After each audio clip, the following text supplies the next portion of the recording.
তো আজকে হচ্ছে 27শে জুন 2024।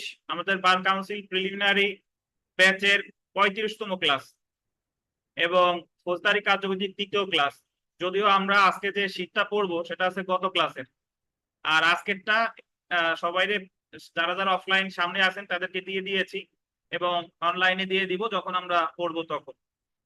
তো আজকে আমরা পড়তে যাচ্ছি আমাদের যে সাজেশন আছে সেই সাজেশনের 3 নাম্বার প্রশ্নটা।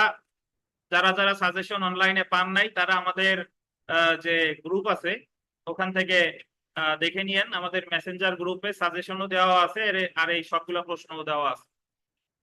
তো দেখেন 3-এর ক নাম্বার প্রশ্নটা দেখেন ভাই, যে কখন তল্লাশি পরোয়ানা জারি করা যায়। তল্লাশি পরোয়ানার ইংরেজি হচ্ছে আপনার সার্চ ওয়ারেন্ট। এরপরে একবার পরীক্ষায় প্রশ্ন এসেছিল যে মুদ্রা বা স্ট্যাম্প জাল করার যন্ত্রপাতি আছে, এই মর্মে সন্দেহ হলে উক্ত স্থানে তল্লাশি করার পদ্ধতি কি। তো প্রথমে আমরা জানা যায় যে তল্লাশি পরোয়ানা আসলে কি। তল্লাশি পরোয়ানা হচ্ছে যে ধরেন কোনো বস্তুকে হাজির করার জন্য, কোনো দলিলকে হাজির করার জন্য সমন দিল।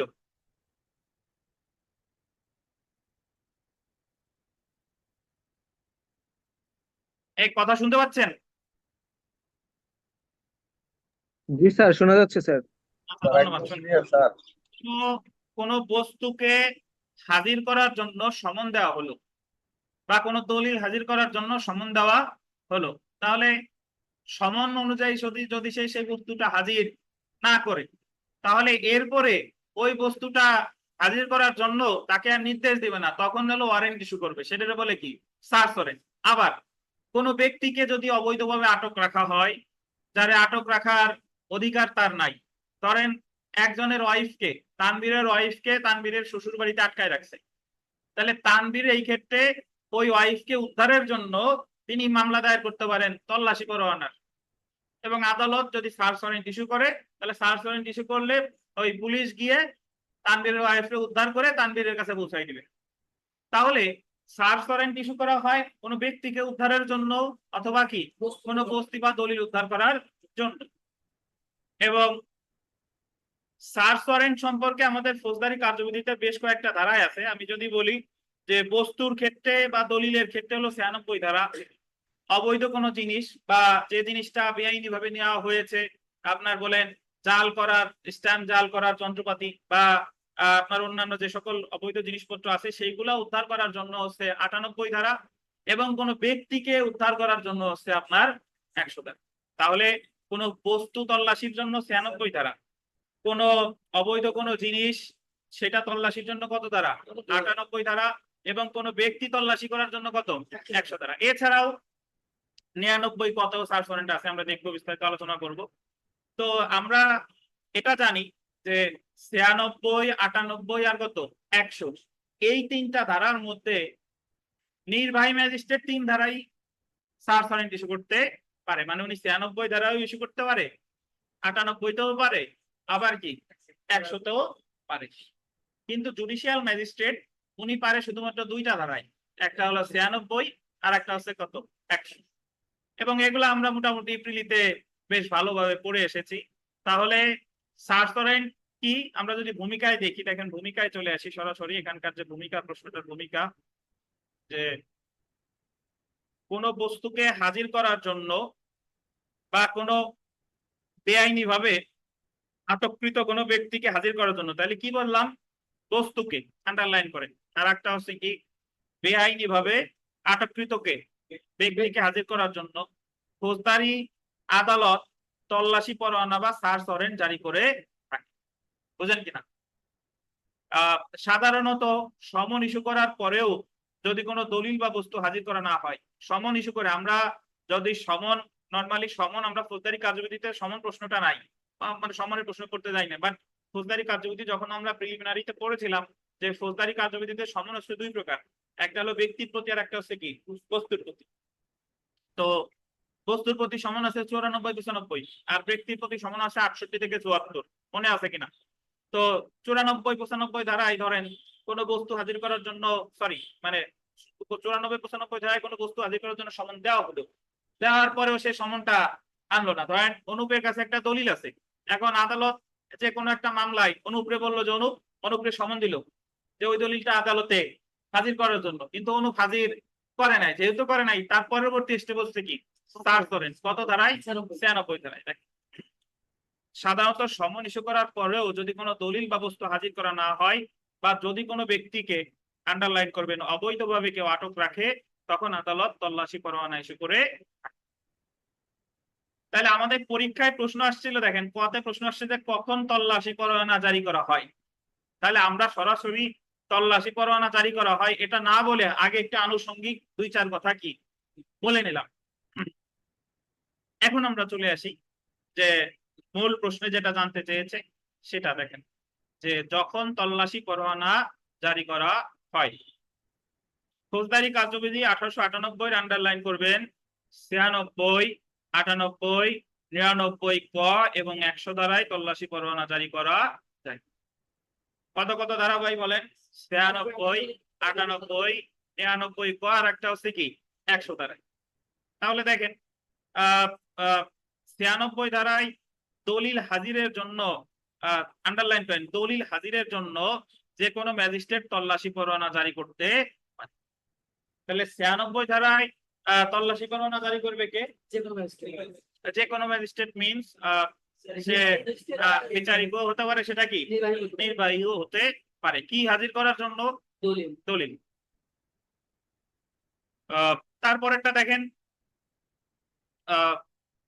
98 ধারায় আন্ডারলাইন করেন, চোরাই মাল, জাল দলিল, অশ্লীল বস্তু রাখা ও বিক্রয় করার জন্য ব্যবহৃত বাড়ি তল্লাশির জন্য জেলা ম্যাজিস্ট্রেট বা নির্বাহী ম্যাজিস্ট্রেট তল্লাশি পরোয়ানা জারি করতে পারে। তাহলে 98 ধারায় কি কি পারে? চোরাই মাল, জাল দলিল, অশ্লীল বস্তু বা বিক্রয় করার জন্য ব্যবহৃত বাড়ি তল্লাশির জন্য কে কে পারে?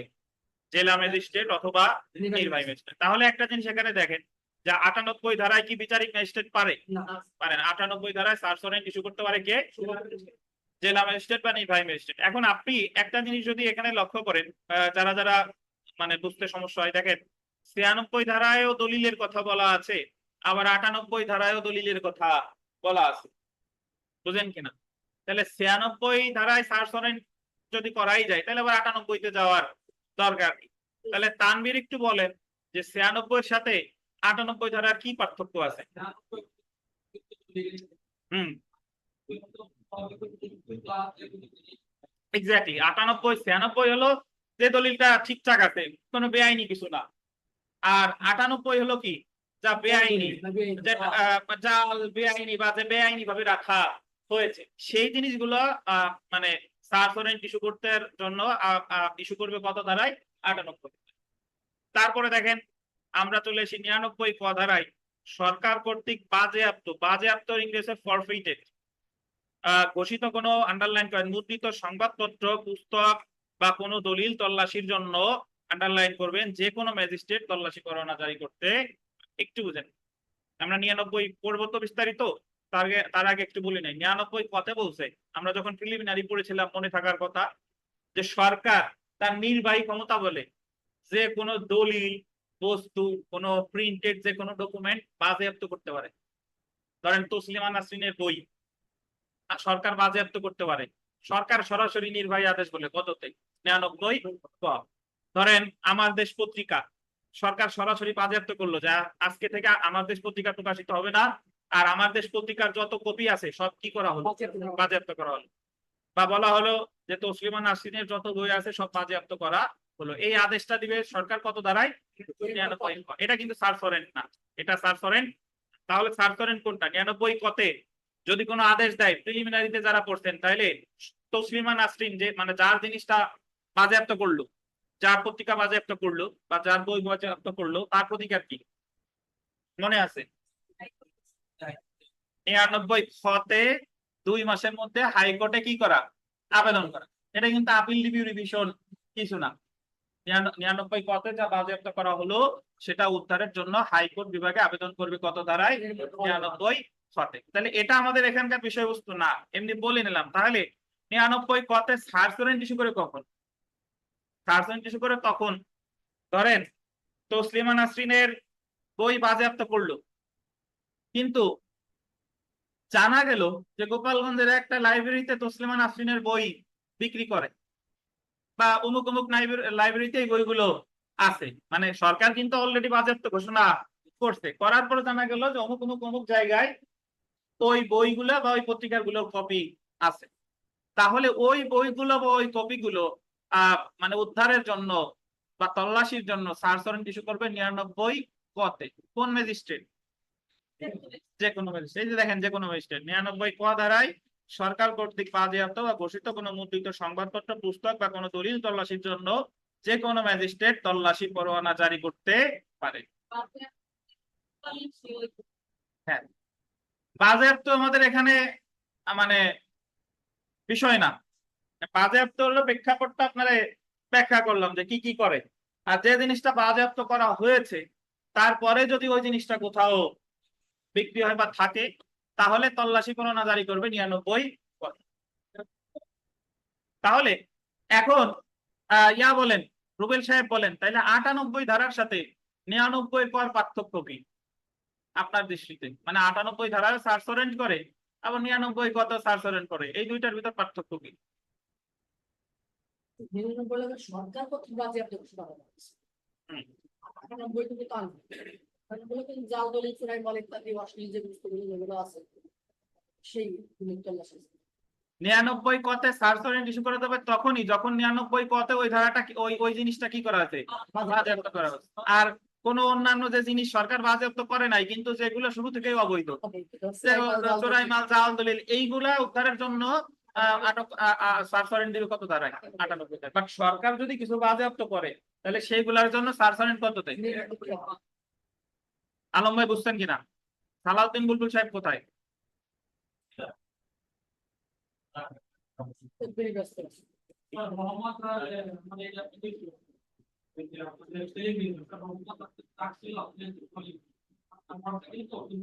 মোটরসাইকেলে ডাকলে, আমার বাপ ডাকলেও আমি শুনি না। মানে আমি যখন হেলমেট পরে থাকি আমি আশেপাশে কখনো খেয়াল করি না, বুঝতে পারছেন? কারণ আশেপাশে খেয়াল করলে দুর্ঘটনা ঘটার সম্ভাবনা আছে। আমি আর তারপরে শুনলে থামতাম, আমি শুনি নাই কোথা থেকে। দেখেন, যাই হোক, আমি আর কাউরে পড়তে আসার কথা বলবো না, যার ইচ্ছা আসবে, না আসলে নাই। আমরা দেখেন 100 ধারায় আটক ব্যক্তি তল্লাশির জন্য, এটা খুলতেন ব্যক্তি তল্লাশি লেখছে না, এই জায়গায় একটু নিচে লেখেন জায়গা, ব্যক্তির নিচে লেখেন জায়গা।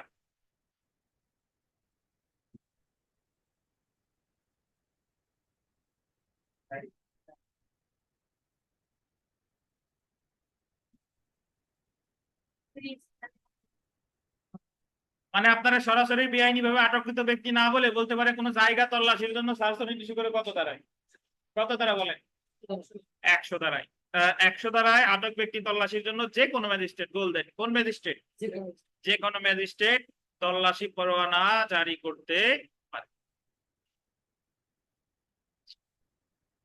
তাহলে আমাদের যদি পরীক্ষায় প্রশ্ন আসে অনলাইনে, বলেন, অনলাইনে যারা আছেন ভাই আপনারা বলেন যে সার্চ ওয়ারেন্ট ইস্যু করতে পারে ফৌজদারি কার্যবিধির কত কত ধারায়? 96 ধারায়, 98 ধারায়, 96, 98, 99 ক আর 100। 100 জি, আমরা চলে আসি এখন এই জিনিসগুলো একটু বিস্তারিত আলোচনা করব যে 96 তে কখন, 98 তে কখন, 99 কতে কখন, আর কত 100 ধারায় কখন। দলিল হাজিরের জন্য তল্লাশি পরোয়ানা জারি 96 ধারায় আদালত নিম্নলিখিত গোল দেবেন 3টি কারণে তল্লাশি পরোয়ানা মঞ্জুর করতে পারে। আমাদের প্রিলিতে এই জিনিসগুলো আমরা খুব ভালোভাবে পড়েছিলাম। ওখানে যদি প্রশ্ন আসে যে 96 ধারায় দলিল হাজির করার জন্য তল্লাশি পরোয়ানা ইস্যু করতে পারে কয়টা কয়টা ক্ষেত্রে? 3টা। কি কি দেখেন 3টা আমরা একটু পড়ি। যে যখন সমন জারির মাধ্যমে কোনো ব্যক্তিকে সমন, আর অন্যান্য সবাইকে একটু মিউট করে দেন স্যার।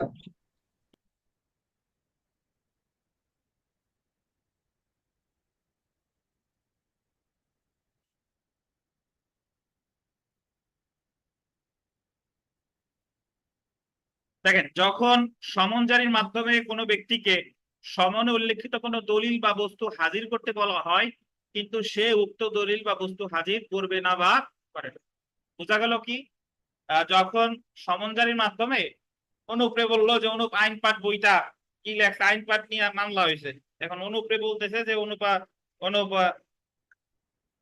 অনুপরে বললো যে এটা হাজির করা হোক। এখন অনুপ হাজির করে নাই, এই দলিল বইটা হাজির করে নাই, তখন আদালত আহ, তল্লাশি পরোয়ানা ইস্যু করবে কত ধারায়? 96 ধারায়।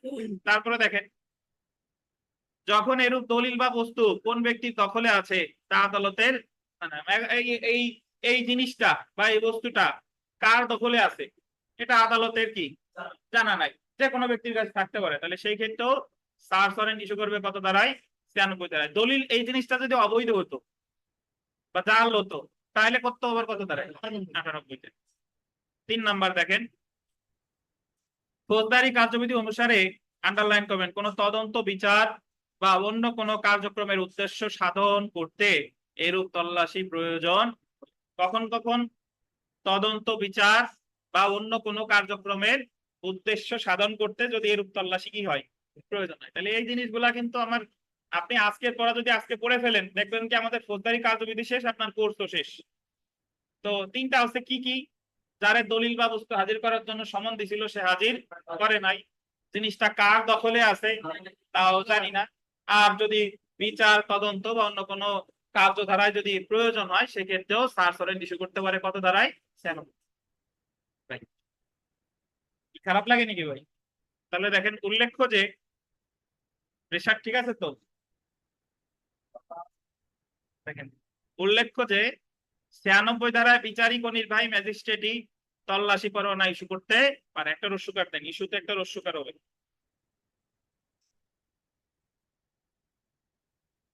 এটা তো আমরা আগে থেকেই জানি নাকি?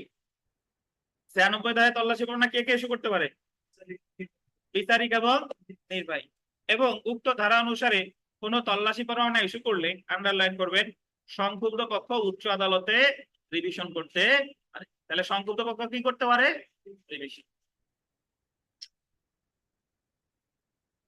তাহলে তানভীর সাহেব 96 ধারায় সার্চ ওয়ারেন্ট ইস্যু করে কয়টা ক্ষেত্রে, কে কে ক্ষেত্র?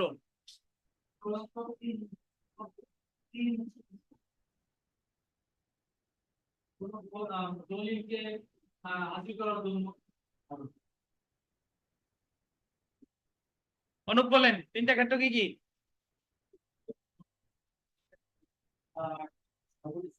সম্বন্ধে ছিল বাট সে হাজির করে নাই, সেই ক্ষেত্রে। আর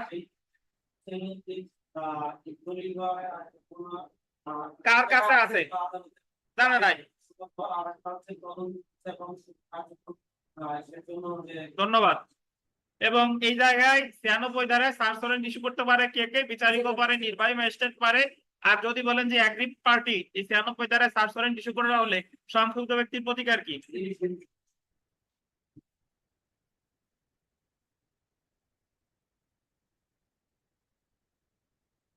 পরেরটা দেখেন, চোরাই মাল, জাল দলিল ইত্যাদি রাখা হয়েছে মর্মে সন্দেহ আছে এমন স্থান তল্লাশি।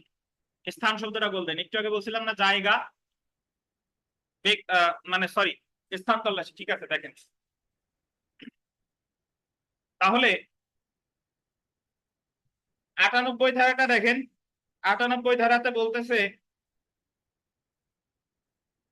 নিম্নলিখিত ক্ষেত্রে তল্লাশি পরোয়ানা জারি হতে পারে, আন্ডারলাইন করেন, চোরাই মাল রাখতে বা বিক্রি করতে ব্যবহৃত কোনো স্থান, তারপরে জাল দলিল, জাল সিল, নকল স্ট্যাম্প, মুদ্রা, দলিল রাখতে বিক্রয় করতে ব্যবহৃত কোনো স্থান তল্লাশি করতে, মুদ্রা বা স্ট্যাম্প নকল করতে বা জাল করতে ব্যবহৃত মালামাল রাখতে বা বিক্রয় করতে ব্যবহৃত স্থান তল্লাশি করতে। মানে 98 মানেই ওই জিনিসটা হচ্ছে কি? ওই জিনিসটা হচ্ছে অবৈধ, মানে ওই জিনিসটা জাল। ভাই ওই যে স্থান লেখছি না, স্থানটা ভুল হবে, ওটা 100-তে না, স্থানটা হবে 98-তে। বুঝতে পারছেন? একটু আগে স্থান লিখলেন না ব্যক্তির নিচে, ওটা একটা জায়গা, ওই জায়গা বা স্থান এটা হবে 98-তে, ভুল লেখা হয়েছে। সো একটা প্রিলিমিনারি পরীক্ষার জন্য গুরুত্বপূর্ণ। প্রিলিমিনারি পরীক্ষায় যদি আসে যে কোনো স্থান তল্লাশির জন্য সার্চ ওয়ারেন্ট ইস্যু করবে কত দ্বারায়? 98। বুঝতে পারছেন? আর যদি বলে জাল দলিল ইত্যাদি রাখা হয়েছে এরকম স্থান তল্লাশি করবে কত দ্বারায়? 98 দ্বারায় সার্চ ওয়ারেন্ট। তাহলে 98। এখন আপনাদের আজকে যে শীটটা দিছি দেখেন, ওখানে আমরা দেখবো ওই জায়গায় একটু পরে করবো। ওখানে একটা 100 দ্বারা সরি 98 ধারায় কখন শুনেন 98 ধারায় কখন 98 ধারায়ও আবেদন করা যায়।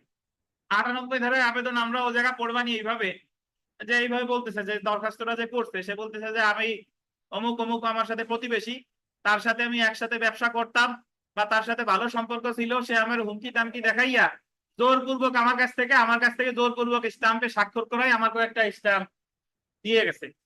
মানে বাদীর স্বাক্ষর করা স্টাম্প নিয়ে গেছে কে? মানে যার বিরুদ্ধে মামলা করছে সে নিয়ে গেছে। তাহলে সেই স্টাম্প গুলো তো আর বৈধভাবে নেয় নাই। তাহলে ওই স্টাম্প গুলো উদ্ধার করার জন্য আবেদন করবে কত দ্বারায়? 98 দ্বারায়। কার কাছে? নির্বাহী ম্যাজিস্ট্রেট অথবা জেলা ম্যাজিস্ট্রেট। আমরা সরাসরি আজকে যে শীটটা দিছি না, আজকে যে শীটটা দিছি ওটা নেন, ওটা হাতে নেন, ওটাই চলে আসি। দেখেন ওটার প্রথম পেজের 2 নাম্বারটা দেখেন, ওই যে ফৌজদারি কার্যবিধির 98 ধারায় মামলা করার দরখাস্ত পাইছেন?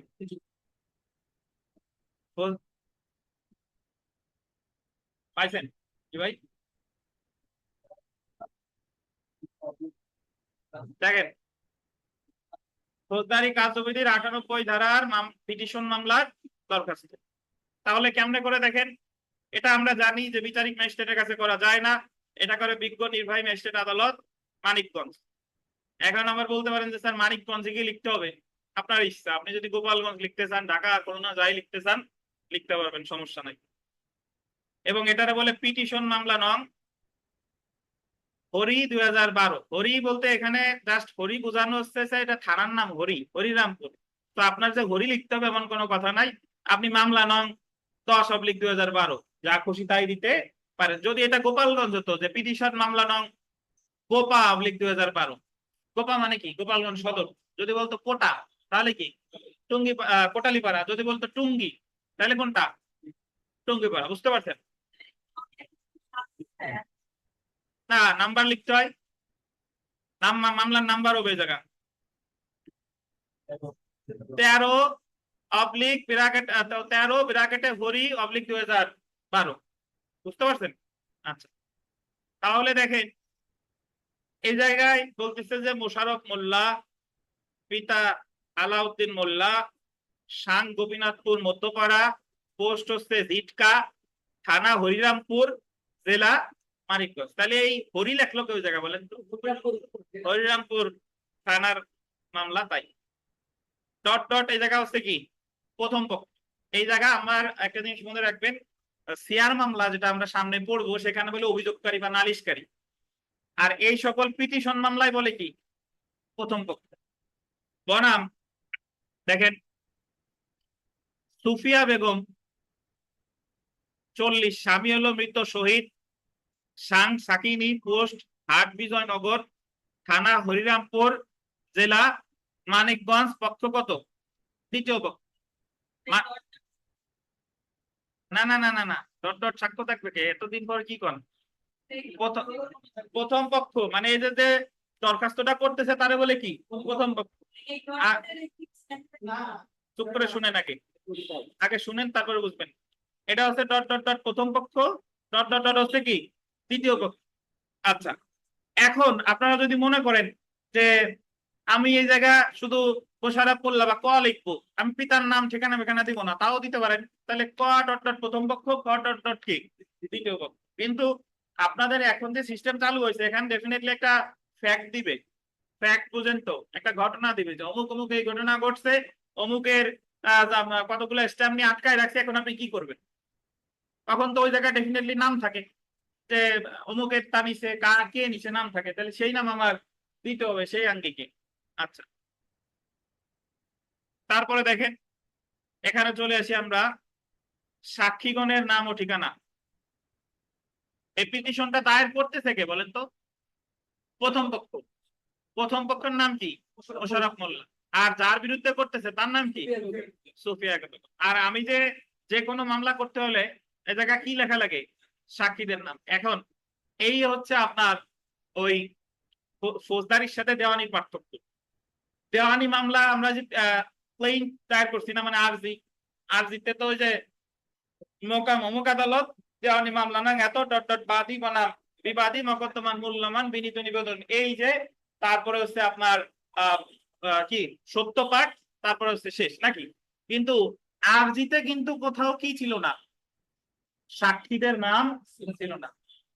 কিন্তু ফৌজদারি মামলার ক্ষেত্রে সাক্ষীদের নাম থাকা লাগে। তাতে শেয়ার মামলা করলেও আমরা ওখানে আগে থাকে যে মামলা করছে তার নাম, আসামির নাম, আর আছে কি সাক্ষীদের নাম। মানে আপনি কারে কারে কারে সাক্ষী মানতেছেন। দেখেন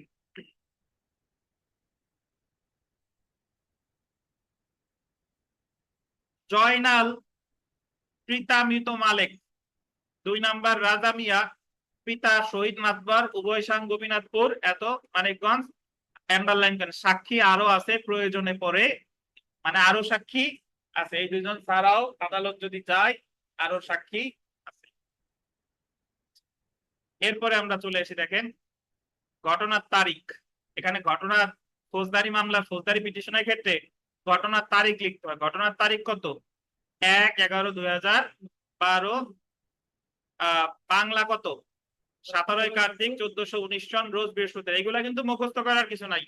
মুখস্থ আপনি কোনটা করবেন যে সবার আগে প্রথম পক্ষ বনাম দ্বিতীয় পক্ষ, তারপরে সাক্ষীদের নাম, তারপরে কি ঘটনার তারিখ, এইগুলা।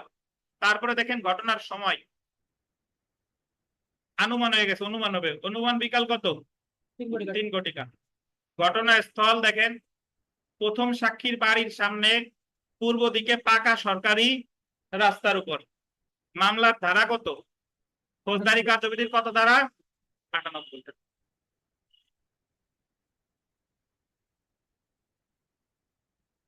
একটু পড়ি দেখেন। দরখাস্তে প্রথম পক্ষের বিনীত নিবেদন এই যে প্রথম পক্ষ একজন সহজ সরল নিরীহ শান্তিপ্রিয় আইন মান্যকারী লোক হইতেছে।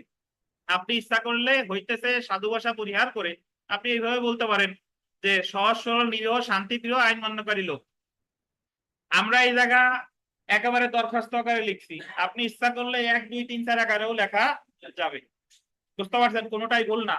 যে আমি প্রথমটা লিখলাম দরখাস্তে প্রথম পক্ষের বিনীত নিবেদন এই যে প্রথম পক্ষে একজন সহজ সরল নিরীহ শান্তিপ্রিয় আইন মান্যকারী লোক, এটা হলো কি 1 নাম্বার। আর আমি 1 নাম্বার 2 নাম্বার না দিয়ে ইচ্ছা করে এইভাবেও লিখতে পারি। দেখেন পক্ষান্তরে, হ্যাঁ পক্ষান্তরে দ্বিতীয় পক্ষ একজন প্রতারক, জালিয়াতকারক, জোর জুলুমকারী, দুর্ধর্ষ মহিলা হইতেছে। এখন আবার ইখতিয়ার সাহেব তো নাই, উনি আবার বলবে যে স্যার জালিয়াতকারক জুলুমকারী না লিখলে কোনো সমস্যা আছে? কোনো সমস্যা নাই। আপনি আপনার যার বিরুদ্ধে মামলা করতেছেন তারে এতই যদি ভদ্রলোক হয় তাহলে মামলা করার দরকার কি? দেখেন প্রথম পক্ষের নতুন বাড়ি পাড়াগ্রাম হয় এবং দ্বিতীয় পক্ষের বাড়ি সাকিনী গ্রামে হয় কারণে প্রথম পক্ষের সহিত দ্বিতীয় পক্ষের কি পরিচয় ঘটে। দ্বিতীয় পক্ষের চাল চলন আন্ডারলাইন করবেন বেপরা হয়। কিছু সংখ্যক যুবক ছেলে দ্বিতীয় পক্ষের কায় কেটে সাথে লেখেন, তাইলে বুঝবেন দ্বিতীয় পক্ষের সাথে চলাফেরা করে। মানে এই জায়গা দ্বিতীয় পক্ষ কে বলেন তো? মহিলা। তাহলে দ্বিতীয় পক্ষে মহিলার সাথে চলাফেরা করে কারা? কিছু যুবক ছেলে। দেখেন প্রথম পক্ষ দ্বিতীয় পক্ষের চলাফেরা সম্পর্কে প্রতিবাদ করলে উক্ত শত্রুতার জের ধরিয়া ঘটনার দিন সময়ে দ্বিতীয় পক্ষ কয়েকজন যুবক বখাটে ছেলে সঙ্গে নিয়ে ঘটনাস্থলে পৌঁছাইয়া প্রথম পক্ষের নিকট হইতে জোরপূর্বক আন্ডারলাইন করেন 150 টাকার নন জুডিশিয়াল 3 ফর্দ। 3 ফর্দ মানে কি?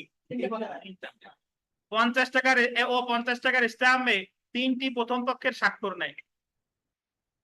আরে ভাই রে, কাহিনী বুঝতেন? এই জায়গায় মহিলার আর এই যে মানে প্রথম পক্ষ তারা কিন্তু কোনো আত্মীয় স্বজন কিছু না, এমনি পাশাপাশি বাড়ি, এই জন্য কি পরিচিত। এই কারণে সে ওই মহিলা সুফিয়া বেগম না কি নাম আছে, জায়গার নাম কি আছে, সুফিয়া সুফিয়া বেগম, সে যুবক ছেলে পেলে নিয়ে চলাফেরা করে। এই কারণে যে মামলার যে মোশাররফ মোল্লা, সে বলছে যে এরকম চলাফেরা না করলে হয় না, বা সে আপত্তি জানাইছে। তা আপত্তি জানানোর পরে সুফিয়া বেগম কি করছে, ওই তার আপত্তি জানাইছিস আমি আসতেছি, যুবক ছেলে পেলে নিয়ে ওই মোশাররফ মোল্লার কাছ থেকে জোরপূর্বক, এই যে জোরপূর্বক শব্দটা বলতেন, জোরপূর্বক মানে কি, প্রথম পক্ষ স্বপ্রণোদিত হয়ে কিন্তু দেয় নাই। 500 টাকার নন জুডিশিয়াল 3/4 এবং সরি 150 টাকার আর 50 টাকার স্ট্যাম্পে তিনটি প্রথম পক্ষে শুধু স্ট্যাম্পই নেয় নাই, শুধু স্ট্যাম্পের তো কোনো দাম নাই, স্ট্যাম্পে জোর করে কার স্বাক্ষর নিছে, প্রথম পক্ষ। প্রথম পক্ষে। দ্বিতীয় পক্ষগণ সঙ্গে থাকা অজ্ঞাতনামা যুবককে দিয়া বলাই যে এই বিষয় লইয়া কাউকে কিছু বলিলে প্রথম পক্ষকে প্রাণে মারিয়া ফেলিবে। বললো যে স্ট্যাম্প তো দিছিস, এরপরে যদি এই বিষয় কারো কাছে বলো তাহলে তোমার কি করবো, প্রাণে মারিয়ে ফেলবো। এ কিন্তু আসল মামলা, বুঝতে পারছেন, এইভাবেই লেখে।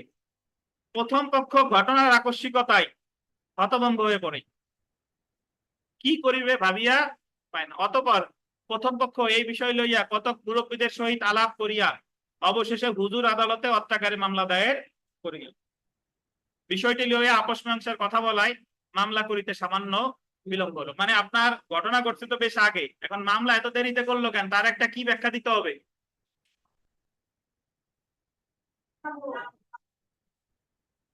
যৌক্তিক ব্যাখ্যা। কি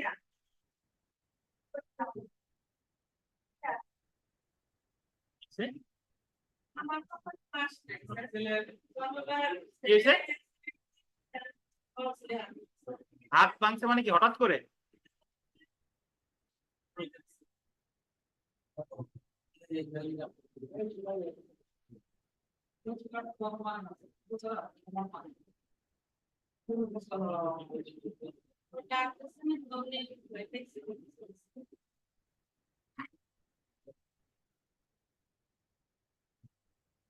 আচ্ছা দেখেন, তাহলে অনেক সময় বলতে পারে যে আপনার এই ঘটনাটা ঘটছে তো বেশ আগে, কিন্তু মামলা করিতে এত কি হলো কেন, দেরি হলো কেন। এর কারণ ব্যাখ্যা দিলাম। বিলম্বের কারণ হচ্ছে কি, যে মামলা করার আগে আমি চেষ্টা করেছি আপস মীমাংসা করার। দ্বিতীয় পক্ষ প্রথম পক্ষের নিকট হইতে যে স্বাক্ষরিত অলিখিত স্ট্যাম্প জোরপূর্বক স্বাক্ষর নিয়াছে, তাহাতে প্রথম পক্ষের আন্ডারলাইন কেন অপরিণীয় ক্ষতির কারণ হইয়াছে, বিধায় দ্বিতীয় পক্ষের কবল হইতে, কবল মানে হচ্ছে পক্ষ হইতে, ঠিক আছে, কবল হইতে 150 টাকার 3/4 অলিখিত স্ট্যাম্প উদ্ধারের আদেশ দেওয়া আবশ্যক। অতএব অতএবের এই যে প্রার্থনা, এটা কিন্তু দেওয়ানি মামলায়ও আমরা এই পাশে লিখতাম না, সেই ফরম্যাট কিন্তু একই। অতএব প্রার্থনা ফৌজদারি কার্যবিধির 98 ধারা বিধান মতে দ্বিতীয় পক্ষের বিরুদ্ধে সার্চ ওয়ারেন্ট প্রচার করিয়া প্রথম পক্ষের নিকট হইতে জোরপূর্বক 150 টাকার নন জুডিশিয়াল 3/4 স্ট্যাম্প স্বাক্ষর নেওয়া, 3টি স্ট্যাম্প দ্বিতীয় পক্ষের কবল হইতে উদ্ধার করতে আদেশ দেওয়ার আদেশ প্রদান সুবিচার করিতে কি হয়, মর্জি হয়। ইতি তাং এত, বুঝতে পারছেন? এই ধরনের মামলায় ওই 98 ধারার আবেদন কোথায় করতে হয়, জুডিশিয়াল ম্যাজিস্ট্রেট আদালতে কিন্তু দায়ের করা যায়। তাহলে এটা মনে রাখবো যে আমরা ওই প্রশ্ন কিন্তু শেষ হয় নাই, কিন্তু 98 ধারা পড়ার সাথে সাথে আমরা যে এটার মুস্তাফিদা কিভাবে হতে পারে এটা আপনার কিন্তু জানা থাকে। আপনার কাছে বাস্তব জীবনে অনেক ঘটনা ঘটবে যে ভাই আমার কাছ থেকে জোরপূর্বক স্ট্যাম্প নিয়ে গেছে, জোরপূর্বক স্বাক্ষর করে আমার চেক নিয়ে গেছে, যা আমি স্বাক্ষর করি নাই, তাহলে সেই ক্ষেত্রে আপনার একটা প্রতিকার হতে পারে কি, 98 ধারায় নির্বাহী ম্যাজিস্ট্রেট আদালতে পিটিশন মামলা দায়ের করা। বুঝতে পারছেন অনুপ সাহেব? এবং ফরম্যাট কিন্তু এইটা, এটা যদি আপনি শিখেন তাহলে উকিল হওয়ার সাথে সাথে এইভাবে লিখে কিন্তু দায়ের করা যাবে।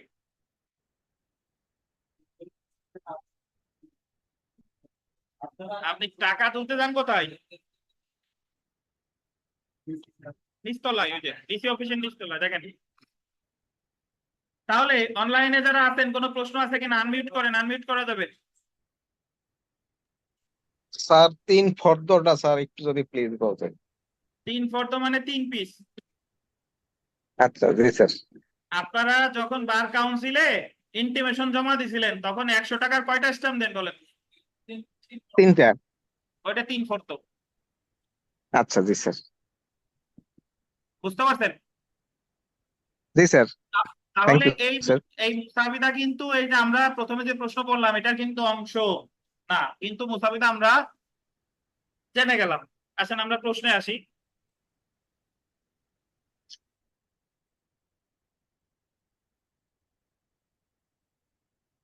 বাজেয়াপ্ত ঘোষিত কোনো প্রকাশনা প্রকাশনা প্রকাশনা হয়ে গেছে, সরার আকারটা কেটে দেন, প্রকাশনা তল্লাশি করতে।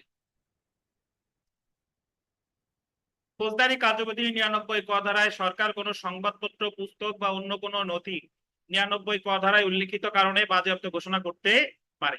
এমন বাজেয়াপ্ত ঘোষিত সংবাদপত্র, পুস্তক বা অন্য কোনো নথি তল্লাশি করতে উক্ত সংবাদপত্র হবে। উক্ত সংবাদপত্র, পুস্তক বা নথি যে স্থানে আছে মর্মে সন্দেহ করা হচ্ছে উক্ত স্থান তল্লাশি করতে তল্লাশি পরোয়ানা জারি করতে পারে। বুঝতে পারছেন? তাহলে 99 ক আমরা জেনে গেলাম। যারা যারা অনলাইনে আছে লাইন কেটে যাবে, আবার লিংক দেওয়ার পরে জয়েন করেন।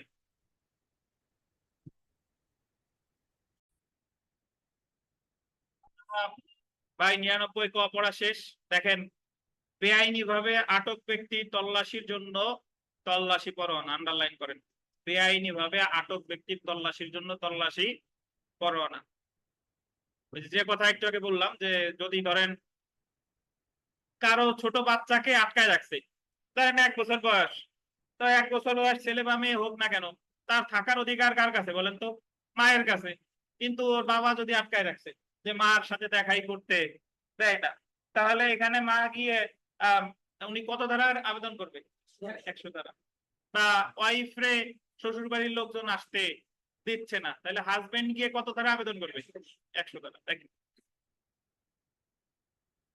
100 ধারায় বেআইনি ভাবে আটক ব্যক্তির তল্লাশির জন্য তল্লাশি পরোয়ানার আদেশ দিতে পারে। অর্থাৎ কোনো ব্যক্তিকে যদি এমন পরিস্থিতিতে আটক রাখা হয়, আন্ডারলাইন করবেন, যা বিশ্বাস সৃষ্টি করে যে উক্ত আটক একটি অপরাধ হবে, সেক্ষেত্রে উক্ত ব্যক্তিকে উদ্ধার করে ম্যাজিস্ট্রেটের নিকট হাজির করতে তল্লাশি পরোয়ানা জারি করতে। উল্লেখ্য যে 100 ধারায় বিচারিক ও নির্বাহী উভয় ম্যাজিস্ট্রেটই তল্লাশি পরোয়ানা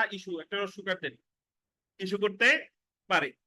এবং উক্ত ধারা অনুসারে কোন তল্লাশি পরোয়ানা ইস্যু করা হলে সংক্ষুব্ধ পক্ষ উচ্চ আদালতে রিভিশন করতে পারে। তাহলে আপনার 100 ধারায় যদি সার্চ ওয়ারেন্ট দেয়, তাহলে কাকে উদ্ধার করবে? ব্যক্তিকে। এবং সেক্ষেত্রে যদি সংক্ষুব্ধ ব্যক্তি সার্চ ওয়ারেন্ট যার বিরুদ্ধে দেওয়া হলো, সেক্ষেত্রে তার প্রতিকার কি? আজকে যে শীটটা দিছি ওইটা ধরেন।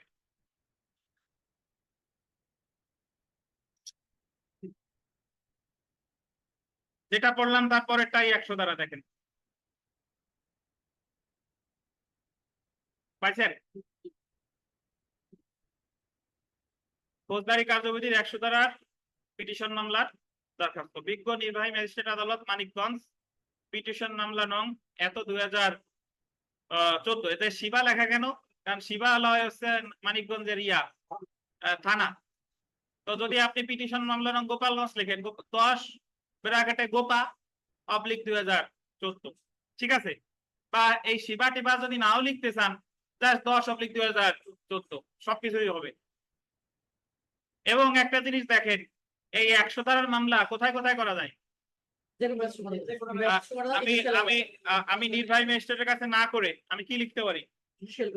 বিজ্ঞ সিনিয়র জুডিশিয়াল ম্যাজিস্ট্রেট আদালত গোপালগঞ্জ, নাকি? বা চিফ জুডিশিয়াল ম্যাজিস্ট্রেট আদালত গোপালগঞ্জ। আর একটা দেওয়ানির সাথে আর একটা জিনিস দেখেন, দেওয়ানিতে আমরা লিখতাম মোকাম, মনে আছে? দেওয়ানিতে যে কোনো দরখাস্ত বা ওই যে আমরা যে আর্জিগুলো লিখেছি ওখানে লিখতাম মোকাম। তো এই জায়গায় কিন্তু মোকাম লিখতে হয় না, জায়গায় আমরা কি লিখি? বিজ্ঞ নির্বাহী ম্যাজিস্ট্রেট বা বিজ্ঞ সিনিয়র জুডিশিয়াল ম্যাজিস্ট্রেট, তাই মোকাম লেখা লাগে না। মোকাম মানে কি? হ্যাঁ, মোকাম মানে স্থান, মোকাম মানে হচ্ছে স্থান।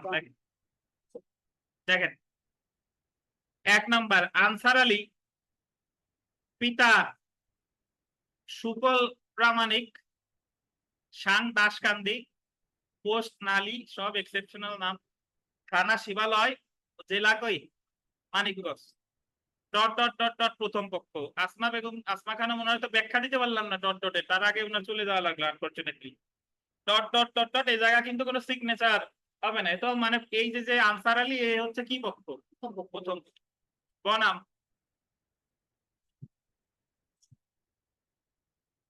মোহাম্মদ জালাল, প্রীতা নইমুদ্দিন, আয়শা আক্তার, স্বামী অমুক, মোহাম্মদ আসলাম, হাসি বেগম, সর্বসাংসে ভাদিয়া খোলা, পোস্ট মালুচি, সর্বথানা হরিরামপুর ও জেলা মানিকগঞ্জ। এরা এরা এই তিনজনের চারজনের হচ্ছে কি তৃতীয় পক্ষ, আসামি বলা যাবে না। এটা কি পক্ষ?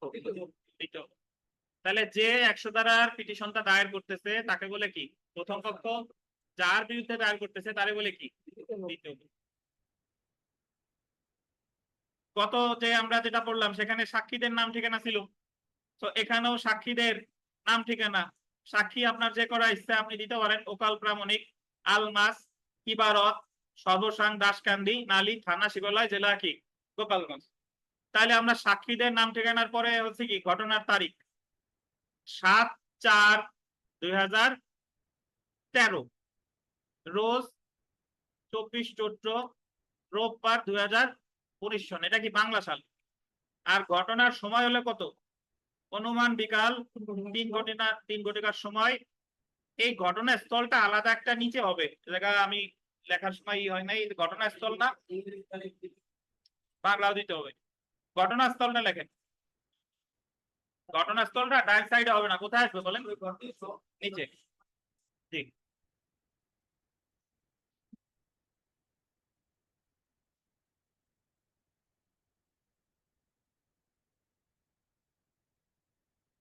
এইগুলা এই যে আপনাদের যে রেগুলার নোট দিই এগুলো আমার টাইপ করতে হয় না বলেন ভাই? তা আপনাদের যে এই যে ফৌজদারি অনেক কার্যবিধি দিছি, তারপরে সুনির্দিষ্ট দিছি, তার মানে কি ভাবেন যে আমার কি পরিমাণ টাইপ করা লাগছে? বা এই যে আজকের যে দেখেন মামলার ধারা ফৌজদারি কার্যবিধি কত ধারা? 100 ধারা। আচ্ছা, এখন আমি যদি ওই এইভাবে লিখি, ওই যে 1 2 3 4 এইভাবে দিয়ে লিখি, তাহলে আপনি লিখবেন যে প্রথম পক্ষে বিনীত নিবেদনে এই যে, তারপরে 1 2 3 4 5 6। আর আমি যেহেতু 1 2 3 4 না দিয়ে আমি কিভাবে লিখতেছি? সরাসরি ঢালাও ভাবে লিখতেছি কোনো পয়েন্ট ছাড়া। তাহলে কিভাবে লিখবো দেখেন, যে দরখাস্তকারী প্রথম পক্ষের সবিনয় নিবেদন এই যে প্রথম পক্ষ একজন, এটা তো চিরাচরিত সহজ সরল আইন মান্যকারী এবং শান্তিপ্রিয় লোক হইতেছে। জায়গা আপনি ইচ্ছা করলে কোর্ট কাছারি বটে লোক বটে। তারপরে পক্ষান্তরে সকল দ্বিতীয় পক্ষগণ হারমাত, এটা এটা হারমাত শব্দের অর্থ কি আমি জানি না, তো এটা কেটে দিতে পারেন। আর অ্যাকচুয়ালি বাংলা ডিকশনারিতে কি আছে আমি জানি না। দেখেন স্যার মারপিট যে বেশি করে স্যার। আচ্ছা, হারমাত কেউ জানেন নাকি আপনারা? স্যার মারপিট করে মানে কি এরকম এরকম ধরনের একটা লোক স্যার। উশৃঙ্খল টাইপের মারপিটকারী। মারপিটকারী, আচ্ছা তাহলে হারমাত মানে হচ্ছে মারপিটকারী। হারামজাদা লেখেন না। হারমাত বলে স্যার। না মারপিট যে করে এরা মারপি ওই হারমাদি বলে স্যার। ঠিক আছে, স্যার ওই হারামজাদারই স্যার একটা প্রতিশব্দ স্যার। দেখেন। না হারামজাদা তো একটা বকা।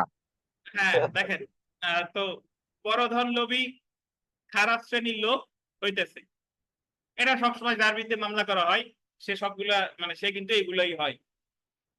তো প্রথম পক্ষের শহীদ ভিকটিম, এ জায়গা ও আরেকটা জিনিস এখানে বাদ চলে গেছে। দেখেন বনামের পরে সাক্ষীগণের আগে দেখেন ভিকটিম আছে, এবং ভিকটিম দেখেন মানে আমি 100 দ্বারাই তো ডেফিনেটলি আমি একজনকে উদ্ধার করতে চাচ্ছি, যারা উদ্ধার করতে যাচ্ছে সে কি ভিকটিম। তাহলে এবং এই জায়গা দেখেন ভিকটিম রেশমা, স্বামী আনসার আলী। আনসার আলী তো দরখাস্তটা করতেছে, এই যে দেখেন এই যে পিতা ওয়াজউদ্দিন সাং, বাদিয়াখোলা, পোস্ট মালুচি, থানা হরিরামপুর, জেলা মানিকগঞ্জ। এই বাদিয়াখোলা মালুচি এগুলা মুখস্থ করার জন্য কেউ কষ্ট করেন না, এগুলা জাস্ট দেখানোর জন্য। আচ্ছা, তানভীরও দিতে পারেন। দেখেন তানভীরের দরখাস্তের সাথে মিলে যাবে এটা, দেখেন। তাহলে দেখেন তো পক্ষান্তরে এটা বললাম, প্রথম পক্ষের সহিত ভিকটিম রেশমা 15/2/2012 তারিখে ইসলাম ধর্মের বিধান মতে এবং রেজিস্ট্রিকৃত কাবিন মূলে বিবাহ হয়। বিবাহের পর কয়েক মাস ভালোভাবে ঘর সংসার করার পর ভিকটিম রেশমা দ্বিতীয় পক্ষগণের কুপরামর্শে অসামাজিকভাবে চলাফেরা করতে থাকে। প্রথম পক্ষ অনেক বুঝ পরামর্শ দিয়ে আর কি, বা পরামর্শ দিয়ে ভিকটিমের সহিত ঘর সংসার করিতে থাকে। দ্বিতীয় পক্ষগণের কুপরামর্শে ভিকটিম প্রথম পক্ষের মানে স্বামীর পিতামাতার সহিত বিভিন্ন প্রকার খারাপ ব্যবহার করতে থাকে এবং প্রথম পক্ষকে অন্যত্র বাসা ভাড়া করিয়া দিতে, মানে রেশমা বলতেছে তার স্বামীরে যে তোমার বাবা মার সাথে আমি আর থাকবো না, আমার আলাদা বাসা ভাড়া করে দাও। প্রথম পক্ষ তার একটা স্পেস হবে, একসাথে হয়ে গেছে। প্রথম পক্ষ তার বৃদ্ধ পিতামাতাকে ছাড়া অন্যত্র বাসা ভাড়া করিয়া থাকিতে অস্বীকার করিলে ভিকটিম আরো ক্ষিপ্ত হয়ে ওঠে, তখন রেশমা আরো উত্তেজিত হয়ে গেছে। অতঃপর প্রথম পক্ষের সাময়িক অনুপস্থিতিতে ঘটনার তারিখ ও সময়ে ভিকটিমের পিতার অসুস্থতার কথা শুনিয়া প্রথম পক্ষের পিতামাতা ভিকটিমকে ভিকটিমের পিতার বাড়িতে নিয়ে যায় এবং ভিকটিমের পিতাকে অসুস্থ দেখিয়া প্রথম পক্ষের পিতা বাড়ি আসিয়া অসুস্থতার কথা প্রথম পক্ষকে জানাইলে প্রথম পক্ষ তার স্পেস হবে, তার শ্বশুরকে দেখতে দ্বিতীয় পক্ষের বাড়িতে যায়। কাহিনী বুঝছেন? মানে ওই রেশমার পিতা অসুস্থ হয়ে গেছে, সেই জায়গায় রেশমারে নিয়ে গেছে স্বামীর মানে রেশমার শ্বশুর, এবং আয়শা তার ছেলেরে বলছে যে তোমার শ্বশুর অসুস্থ। তখন ছেলেও জামাইতে গেছে কারে দেখতে? শ্বশুরকে দেখতে। কিন্তু প্রথম পক্ষের সহিত ভিকটিম ও দ্বিতীয় পক্ষগণ খারাপ আচরণ করিয়া প্রথম পক্ষের সহিত ভিকটিম না আসিয়া দ্বিতীয় পক্ষগণের কুপরামর্শে ভিকটিম তার পিতার বাড়িতেই থাকিয়ে দেয়। স্বামীর সাথে ওয়াইফার আসে নাই, সে থেকে গেছে কোথায়? বাপের বাড়িতে। পরবর্তীতে প্রথম পক্ষ ও প্রথম পক্ষের পিতা ভিকটিমকে আনতে গেলে, মানে স্বামী আর তার বাবা গেছে বেটার বউরে আনতে, দ্বিতীয় পক্ষগণের কুপরামর্শে ভিকটিম তাহাদের সহিত আসে নাই। ভিকটিমের অনুপস্থিতিতে প্রথম পক্ষের সংসার ও দাম্পত্য জীবনের দারুণ অসুবিধা দেখা দিয়েছে। যেহেতু ওয়াইফ নাই, ভাত টাত রান্না করে খাওয়াবে কে, দারুণ অসুবিধা দেখা দিয়েছে। দেখেন, প্রথম পক্ষ ভিকটিমকে আনার জন্য বহু চেষ্টা তদবির করিয়া নিরুপায় হয়ে 5/5/2013 তারিখে ভিকটিমের প্রতি লিগাল নোটিশ প্রেরণ করে। লিগাল নোটিশ কি তানভীর? অ্যাডভোকেট দেয় যে আপনি দ্রুত ওখান থেকে চলে আসেন, না হলে আপনার বিরুদ্ধে কি নেওয়া হবে? আইনগত পদক্ষেপ নেওয়া হবে। তারপরও ভিকটিম দ্বিতীয় পক্ষের কুপরামর্শে, বানানটা ঠিক নাই, কুপরামর্শে লেখেন, দেখছেন? পাইছেন? প্রথম পক্ষের বাড়িতে আসতেছে না, দ্বিতীয় পক্ষগণ ভিকটিম রেশমাকে তার ইচ্ছার বিরুদ্ধে, আন্ডারলাইন কেন, ইচ্ছার বিরুদ্ধে, রয় রস্যু হবে, ওকার হয়ে গেছে, ইচ্ছার বিরুদ্ধে জোরপূর্বক আটক করিয়া রেখেছে। প্রথম পক্ষ ভিকটিমকে আনার জন্য বহু চেষ্টা তদবির করিয়া ব্যর্থ হয়েছে। সো আপনি এখানে একটা জিনিস মনে রাখেন, এই সকল জিনিস কিন্তু হুবহু লেখার দরকার নাই। আপনি এভাবে লিখবেন যে অমুক অমুক অমুক তারিখে বিয়া হয়, সুখে শান্তিতে থাকতেছিল, পরবর্তীতে বাপের বাড়ি যায় কুপরামর্শে আসে না, আর সে আমার সাথে ফোনে কথা বলছে আসতে চাই, কিন্তু তার বাপ ভাই আর আসতে চায় না। তো এই জন্য এমত অবস্থায় দেখেন, ফৌজদারি কার্যবিধি 100 ধারার বিধান মতে প্রথম পক্ষের বিবাহিত স্ত্রী ভিকটিম রেশমাকে দ্বিতীয় পক্ষগণের কবল হইতে উদ্ধার করা একান্ত আবশ্যক। ভিকটিম রেশমাকে দ্বিতীয় পক্ষগণের কবল হইতে উদ্ধারের চেষ্টা তদবির করতে থাকায় হুজুর আদালতে মামলা দায়ের করতে কি হলো? বিলম্ব হইল। অতএব প্রার্থনা হুজুর আদালত দয়া করে সকল দ্বিতীয় পক্ষগণের বিরুদ্ধে ফৌজদারি কার্যবিধির 100 ধারার বিধান মতে সার্চ ওয়ারেন্ট জারি করত মানে হলো করে আর কি, ভিকটিম রেশমাকে দ্বিতীয় পক্ষগণের কবল হইতে উদ্ধারের বিহিত আদেশ দানে সুবিচার করিতে মর্জি হয়। ইতি তাঙ্গেন। আশা করি 100 ধারার পিটিশন মামলা কিভাবে দায়ের করতে হয় এটা সরাসরি মূল মামলার ড্রাফটিং, বুঝতে পারছেন? তো তো আশা করি বুঝতে পারছেন। এরপর আমরা নামাজ শেষে এই তৃতীয় পক্ষ আবার এসে উত্তর দিছে, আপত্তি দিছে। আপত্তিটা কিভাবে দেয় সেটা আমরা দেখবো ইনশাল্লাহ। তো নামাজের বিরতি।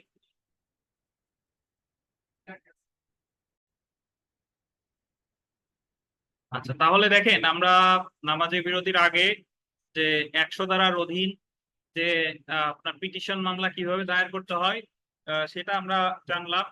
এখন আমরা দেখব যে যদি পিটিশন মামলা দায়ের করা হয় 100 ধারায়, তাহলে সেটার লিখিত আপত্তি কিভাবে হবে। মানে লিখিত আপত্তি মানে যার বিরুদ্ধে দায়ের করা হয়েছে সে এসে আপত্তি জানাবে, সে এসে বলবে ওই যে যারা দ্বিতীয় পক্ষ ছিল তারা এসে জায়গা বলবে যে না এরকম কোনো ঘটনা ঘটে নাই, যা যা বলছিল সবকিছু অস্বীকার করতে। দেখেন, বিজ্ঞ নির্বাহী ম্যাজিস্ট্রেট আদালত মানিকগঞ্জ পিটিশন মামলা নং ই/2014। ঘির জায়গা আবার কেউ মাখন লেখেন না, এই ঘি মানে হচ্ছে যে ইয়োর আছে, হ্যাঁ সেটা। তাহলে তাহলে দেখেন মোহাম্মদ নিজাম মোল্লা প্রথম পক্ষ, বনাম সাইজুদ্দিন এ জায়গা হচ্ছে কি দ্বিতীয় পক্ষ। ফৌজদারি কার্যবিধির কত ধারা? ধারা 100 ধারা। বিষয় হচ্ছে দ্বিতীয় পক্ষগণের পক্ষে লিখিত আপত্তি দাখিল প্রসঙ্গ। তাহলে লিখিত আপত্তি এ জায়গা দায়ের করতেছে কোন পক্ষ? দ্বিতীয় পক্ষ। তাহলে দ্বিতীয় পক্ষের একটা জিনিস এখানে যদি দেখেন যে দ্বিতীয় পক্ষের ক্ষেত্রে কিন্তু সাক্ষীর নাম লাগতেছে না, ভিকটিমের নামও নাই, ভিকটিমের নাম নাই, জাস্ট এখানে সে অস্বীকার করবে আর কি। আর ওই যে হুবহু ওইটারই যে আপনার লিখিত জবাব বিষয়টা তা না, লিখিত আপত্তি আমরা একটু পড়ি দেখি। দেখেন তো দ্বিতীয় পক্ষের বিনীত নিবেদনে এই যে প্রথম পক্ষের এই যে দেখেন যাবতীয় উক্তি মিথ্যা বানোয়াট আইনের পরিপন্থী হয় উক্ত মামলা ডিসমিস যোগ্য বটে। ডিসমিস যোগ্য তো তানবীরের মতো ভাষা হয়ে গেল, হতে পারে যে এটা খারিজ যোগ্য বটে। যাই হোক,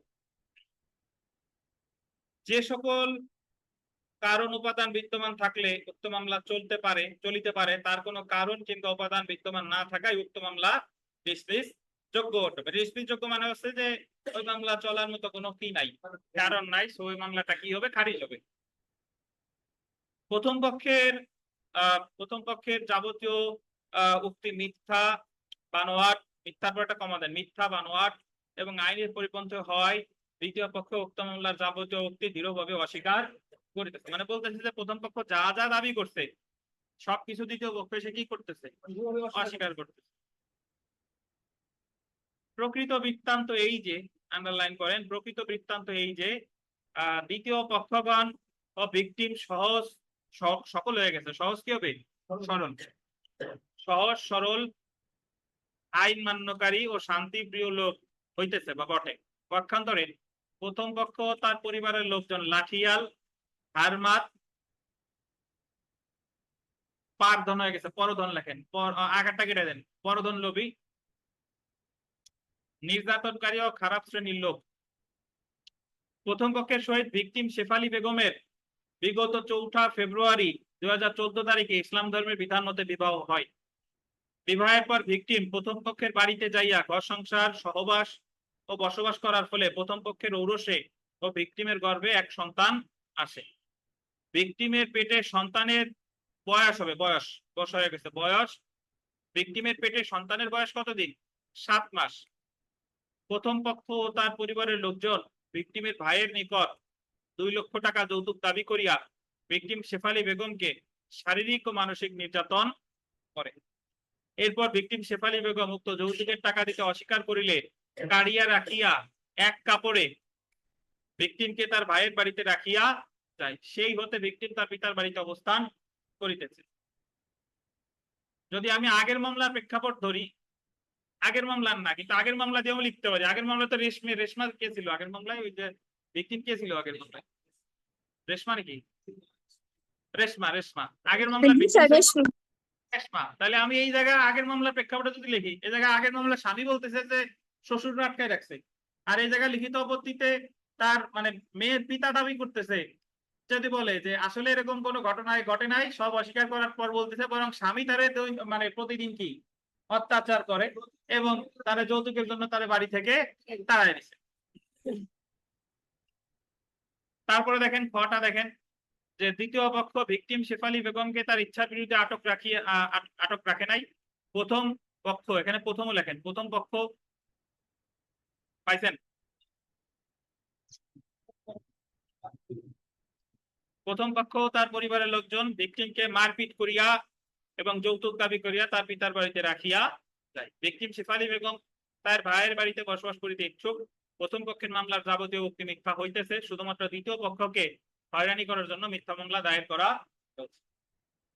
এমত অবস্থায় উক্ত মামলা ডিসমিস হইবে আর শুনানিকালে উকিলের বাচনিক প্রকাশ পাইবে। বাচনিক মানে হচ্ছে উকিল কি বক্তব্য দিবে ইতিতাঙ্গত। তাহলে আমার ওই লিখিত আপত্তি লেখা কিন্তু খুব বেশি কঠিন না। ওই যে যা যা বলছে সেইগুলো আমি কি করলাম, উনি দাবি করছিল যে মেয়ের পিতা আসতে দিচ্ছে না, আর মেয়ের পিতা বা ভাই দাবি করতেছে কি যে তারে বেরোক মারপিট করিয়া যৌতুক চাইয়ে একটা পরে খেতাই দিচ্ছে। এই হচ্ছে মোটামুটি ভিতরে যাই লেখেন না কেন ফরম্যাটটা যেন ঠিক থাকে। বিজ্ঞ নির্বাহী ম্যাজিস্ট্রেট বা জুডিশিয়াল ম্যাজিস্ট্রেট আদালত পিটিশন মামলা নাম এত এত জনাব তানভীর প্রথম পক্ষ, বনাম রেশমি দ্বিতীয় পক্ষ। যদি ভিকটিম থাকে ভিকটিম এবং ভিকটিম এত, সাক্ষীগণের নাম, ঘটনার সময়, স্থান ও সময়, তারিখ, ঘটনাস্থল, তারপরে এই যে প্রথম পক্ষে বিনীত নিবেদন, এই যে কিন্তু। এবং একটা জিনিস যদি দেখেন যে ফৌজদারি কার্যবিধির দরখাস্ত গুলোতে কিন্তু এফিডেভিটও লাগতেছে না, সত্যপাঠও লাগতেছে না। তাহলে আমরা এখন মূল প্রশ্নে চলে আসি।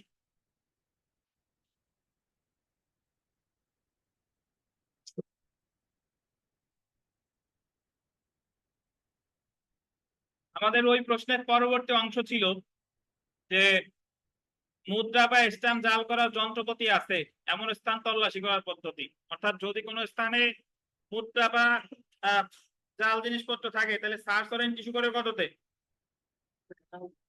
98। এখন উনি তো সার্চ ওয়ারেন্ট ইস্যু করলো, করার পর তো ওখানে তো ডেফিনেটলি একটা কি থাকবে, মানে তল্লাশি করার তো একটা পদ্ধতি থাকবে, সেই পদ্ধতিটা জানতে চেয়েছে। দেখেন, কোন স্থানে চোরাই মাল, জাল দলিল, মুদ্রা, টিকিট, স্ট্যাম্প, জাল করা যন্ত্রপাতি, অশ্লীল বস্তু ইত্যাদি মজুত বা বিক্রয় করা হয় বলে সন্দেহ হলে তল্লাশি পরোয়ানা জারি করে সেই স্থানে তল্লাশি করা যাবে। ফৌজদারি কার্যবিধি 98 ধারায় আলোচনা করা হয়েছে। 98 ধারার অধীন তল্লাশি পরোয়ানার ভিত্তিতে তল্লাশি করার সময় গোল দেবেন 102 এবং 103 ধারার বিধান অনুসরণ করতে হবে। কোন আইনের 102 103? ফৌজদারি কার্যবিধির 102 ধারা আর 103 ধারা। ওই যে একটু আগে পড়তেছিলাম না যে অমুকের কাছ থেকে ওই মহিলা লোকজন নিয়ে এসে স্ট্যাম্প নিয়ে গেছে জোরপূর্বক স্বাক্ষর করিয়া দেন, সার্চ ওয়ারেন্ট ইস্যু করছে। এখন পুলিশ গেল, যার পরে ওই স্থানটা কিভাবে তল্লাশি করবে সেটা দেখেন, তল্লাশি করার পদ্ধতি। ধারা 98 অনুসারে তল্লাশি পরোয়ানায় জেলা ম্যাজিস্ট্রেট বা বিশেষ ক্ষমতাপ্রাপ্ত নির্বাহী ম্যাজিস্ট্রেট, আন্ডারলাইন করবেন এটা, কনস্টেবল পদের উপরে কোন পুলিশকে উক্ত স্থান তল্লাশি করার ওই ধরনের যন্ত্রপাতি দখলে নেওয়ার নির্দেশ দিবেন। তাহলে এটা আমাদের প্রিলির প্রশ্ন হয়, প্রিলিতে পরীক্ষায় প্রশ্ন আসবে যে তল্লাশি করতে হলে 98 ধারায় তল্লাশি করতে হলে কোন পদমর্যাদার উপরে দায়িত্ব দিতে হবে? কনস্টেবল পদমর্যাদার উপরে। আন্ডারলাইন করেন, ধারা 102 অনুসারে তল্লাশির স্থান বন্ধ থাকলে দায়িত্বপ্রাপ্ত ব্যক্তি পরোয়ানা দেখালে সেখানে বসবাসকারীরা দায়িত্বপ্রাপ্ত ব্যক্তিকে প্রবেশের সুযোগ দিবে। মানে উনি তো আর যাইয়া কারো কিছু না বলে তো তল্লাশি করবে না, আগে আদালতে তল্লাশি সার্চ ওয়ারেন্ট দেখাবে যে আমরা আসছি, আমাদের তল্লাশি করতে দেব। যদি উক্ত স্থানে প্রবেশ করা না যায় তাহলে দায়িত্বপ্রাপ্ত ব্যক্তি ফৌজদারি কার্যবিধি আন্ডারলাইন করেন 48 ধারার বর্ণিত পদ্ধতি অনুসরণ করবে।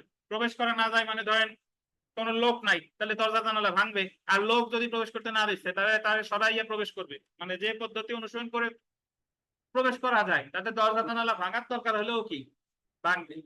বুঝতে পারছেন? আর আরেকটা জিনিস খেয়াল রাখতে হবে, যদি কোনো মহিলা থাকে তাহলে মহিলার মাধ্যমে তারে তল্লাশি করতে হবে। বা তাহলে ধারা দেখেন, ধারা 102 জানলাম, আমরা 102 জানলাম যে এই তল্লাশি পরোয়ানা দেখানোর পরে তল্লাশি করবে এবং ফৌজদারি কার্যবিধির কত ধারা অনুসরণ করবে? 48 ধারা। তারপরে দেখেন ধারা 103 অনুসরণ করে সাক্ষীর উপস্থিতিতে তল্লাশি করতে হবে। 103-এ বলতেছে এই যে সার্চ ওয়ারেন্টটা অনুযায়ী যে তল্লাশি করতে হবে, ডেফিনেটলি কি থাকতে হবে? সাক্ষী থাকবে। এক্ষেত্রে গোল দিবেন 2 বা ততোধিক গোল দিবেন, স্থানীয় সাক্ষী প্রয়োজন।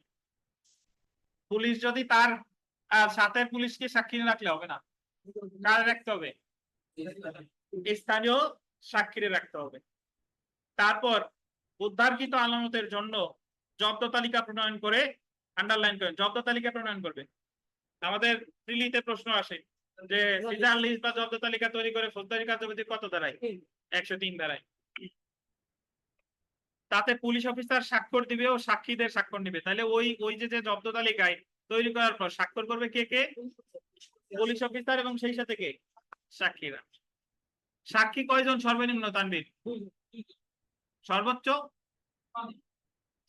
উল্লেখ্য যে উক্ত সাক্ষীদের সমন না দেওয়া হলে, আন্ডারলাইন করেন, আদালতে উপস্থিত হয়ে সাক্ষ্য দেওয়ার প্রয়োজন নাই। অর্থাৎ ওই যে সাক্ষীরা, তাদের যদি সমন না দেয় তাহলে কিন্তু তারা আদালতে উপস্থিত হয়ে সাক্ষ্য দিবে না। তল্লাশিতে ও জব্দকরণ সংক্রান্ত প্রক্রিয়াতে ফৌজদারি কার্যবিধির 103-এর 1 ও 2 ধারার বিধান মানা বাধ্যতামূলক। মানে এই যে 1 ও 3 মানে 2 মানে হচ্ছে যে আপনার সাক্ষীর উপস্থিতিতে করতে হবে, তারপরে জব্দ তালিকায় যে স্বাক্ষর করতে হবে, এগুলা মানা কি? বাধ্যতামূলক। এই হচ্ছে তল্লাশির পদ্ধতি। তাহলে অনলাইনের একজন বলেন যে সার্চ ওয়ারেন্ট বা তল্লাশি করতে হলে কি করবে ভাই? কত ধারা অনুসরণ করবে? স্যার 102 আর 103 স্যার। তল্লাশি করবে কোন পুলিশ অফিসার? 98 48 ধারা স্যার। কনস্টেবল পদমর্যাদার উপরে। অবশ্যই সাক্ষীদের উপস্থিতিতে। কয়জন সাক্ষী? কোন ধরনের 2 জন, সাক্ষী? সর্বনিম্ন 2 জন। 2 জন সাক্ষী থাকবে সর্বনিম্ন। ধন্যবাদ। আমরা আমাদের প্রশ্নের পরের অংশে চলে আসি। একেবারে যে আজকে যে আমরা 3 নাম্বার প্রশ্নের এতক্ষণ ধরে ক পড়লাম, ক। আমরা খ নাম্বার প্রশ্নটা যদি দেখি, দেখেন খ নাম্বার প্রশ্নটা স্ক্রিনে আছে যে একটি ফৌজদারি মামলার বিচার বা তদন্ত চলাকালে বা পরে অপরাধ সংগঠনে ব্যবহৃত সম্পত্তি বিষয়ে ফৌজদারি আদালত কি ব্যবস্থা নিবে। এটার অর্থ কি? এটার অর্থ হচ্ছে যে ধরেন মামলা চলমান থাকাকালে ধরেন একটা মাইক্রোবাস নিয়ে মারামারি, একটা মাইক্রোবাসের মধ্যে খুন সংঘটিত হয়েছে। তাহলে যে খুনি, তাকে মাইক্রোবাস থেকে গ্রেফতার করলো আর মাইক্রোবাসটারে জব্দ করা হয়েছে। বা এইভাবে চিন্তা করেন যে ড্রাইভারে, ইমাদ পরিবহনের ড্রাইভারে রাস্তার যে পথচারীকে মেরে ফেলছে, তাহলে ড্রাইভারের নামে মামলা হয়েছে, ধরেন ওই গাড়িটাকেও কি করা হয়েছে? জব্দ করা হয়েছে। এখন মামলা চলাকালীন সময় গাড়ির মালিক তো ড্রাইভার না, তার গাড়ির মালিক কে? গাড়ির মালিক তো আলাদা। এখন সে যে গাড়ি তো আর ড্রাইভারের শাস্তি হলো, কিন্তু গাড়ির মালিক তো আর এখানে এসে কিছু করে নাই। তাহলে ওই মামলা চলাকালীন সময় যদি যে আপনার ওই গাড়ি যদি জিম্মানে দরখাস্ত নিতে হয়, দরখাস্ত করতে হয়, তাহলে 516 ক নাকি 516 ক। আর মামলা যদি আপনার নিষ্পত্তি হয়ে যায় সেক্ষেত্রে হলো 517। আর এই যে যা যা জব্দ করলে এগুলো স্যার 514 দ্বারাই স্যার আটক করে না গাড়িটা? জব্দ সেটা করবে না স্যার? দেখেন, জব্দ তো এই যে 514তে করবো কেন? জব্দ তো এই যে মামলা করার সাথে সাথে এই তো জব্দ করলো। দেখেন, আচ্ছা দেখেন, বলতেছি আগে যেটা শেষ করতে দেন। তাহলে আমাদের যদি মামলা চলাকালীন সময়ে এইরকম যদি কোনো সম্পত্তি থাকে, সব ক্ষেত্রে কিন্তু আদালত একরকম ডিসিশন নিবে না। যদি ধরেন গাঁজা উদ্ধার করছে, জব্দ করছে, তাহলে গাঁজা কি আবার যে যার গাঁজা সে কি জিম্মায় নিয়ে দরখাস্ত দিবে? তাহলে কিন্তু হবে না। বা মদ, এইগুলা কিন্তু সরাসরি এগুলা কি করে ফেলে? নষ্ট করে ফেলে। আর যেগুলো দেওয়ার মতো দেয়, যেগুলো দেওয়ার মতো না, ধরেন গাড়ি যদি কেউ প্রমাণ করতে না পারে যে গাড়ি কার, তাহলে পরবর্তীতে ওই গাড়ি আদালত কি করে? ওই যে নিলামের আয়োজন করে বিক্রি করে দেয়। তো আমরা একটু দেখেন যে একটি মামলা বিচার বা তদন্ত চলাকালে বা অপরাধ সংগঠনে ব্যবহৃত সম্পত্তি বিষয়ে ফৌজদারি আদালত কি ব্যবস্থা নিবে। তো এটা যদি আমরা দেখি,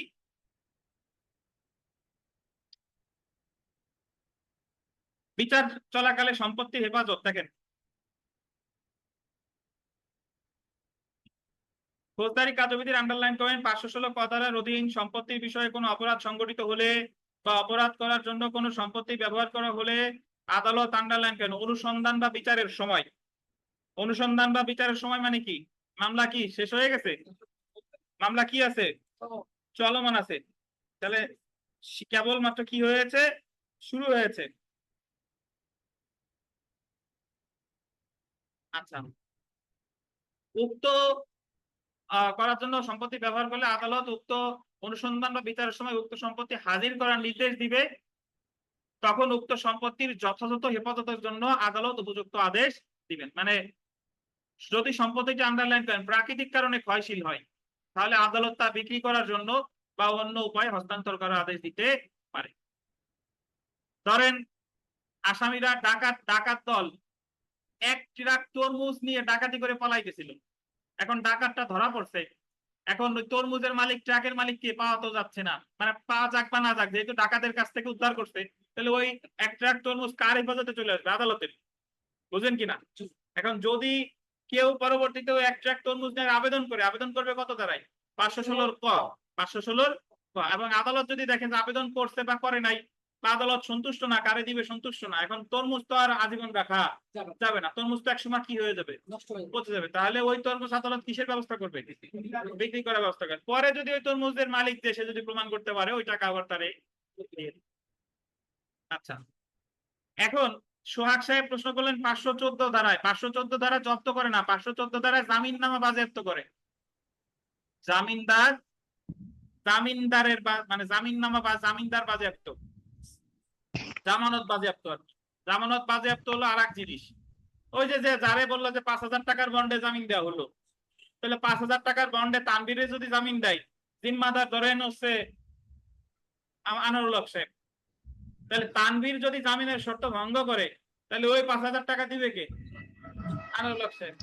আনারুল হক সাহেব যদি ওই 5,000 টাকা না দেয়, তাহলে উনার ওই টাকা কেমনে আদায় করবে, বা ওই টাকার জন্য উনার কতদিন জেল হতে পারে, সেটা বলছে 514 ধারায়। সেটা বলছে কত ধারায়? 514 ধারায়। 514, বুঝতে পারছি স্যার। তাহলে আমরা চলে আসি, দেখেন তাহলে 516 পথে হচ্ছে যে যে সম্পত্তি অপরাধ করতে ব্যবহৃত হয়েছে, বা যে সম্পত্তি মামলা চলাকালীন সময় বাজেয়াপ্ত করা হয়েছে, মানে জব্দ করা হয়েছে, সেগুলা জিম্মায় নেওয়ার জন্য দরখাস্ত করতে হবে কত ধারায়? 516 ক। এবার দেখেন যে সম্পত্তি সম্পর্কে অপরাধ হয়েছে তার নিষ্পত্তির আদেশ।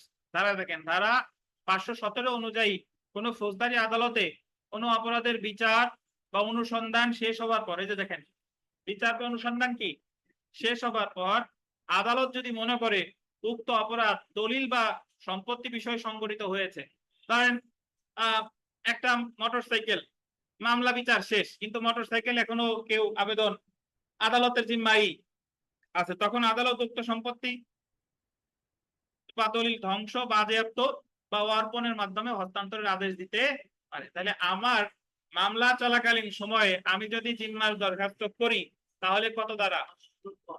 516 ক। আর মামলা যদি নিষ্পত্তি হয়ে যায়, সেক্ষেত্রে কত? 517। আমরা একটু আজকে যে শীটটা দিছি সেখানে চলে আসি। দেখেন জিম্মার দরখাস্ত, এটাও আমরা পড়ে ফেলবো।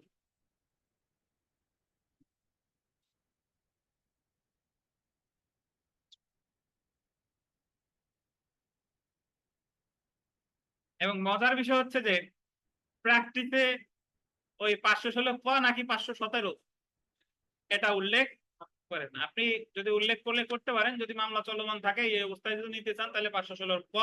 আর মামলা যদি নিষ্পত্তি হয়ে যায়, তারপরে কত? 517। দেখ,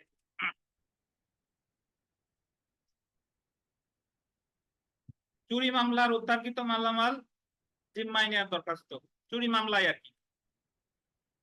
বিজ্ঞ চিফ জুডিশিয়াল ম্যাজিস্ট্রেট, আদালত, ঢাকা। এ জায়গা ক দিয়েন না, কেউ হবে চিফ। ধানমন্ডি থানার মামলা নং এত 2014। রাষ্ট্র এজাহারকারী বা রাষ্ট্রপক্ষ। আমার এটা তাহলে কি মামলা বলেন তো? যেহেতু যে থানার ধানমন্ডি থানার মামলা না, তাহলে জের মামলা। বনাম করিম হোসেন হচ্ছে কি আসামি পক্ষ। ধারা কত? 379, 80 আর 109 দবি। দবি মানে কি? এই জায়গা দবি লেখা যাবে, মানে আমরা দরখাস্তে দবি, নাসি, দবি, ফৌকা এগুলা লেখে, কিন্তু মূল প্রশ্নে কি লিখবেন? দণ্ডবিধি। বিষয় দেখেন,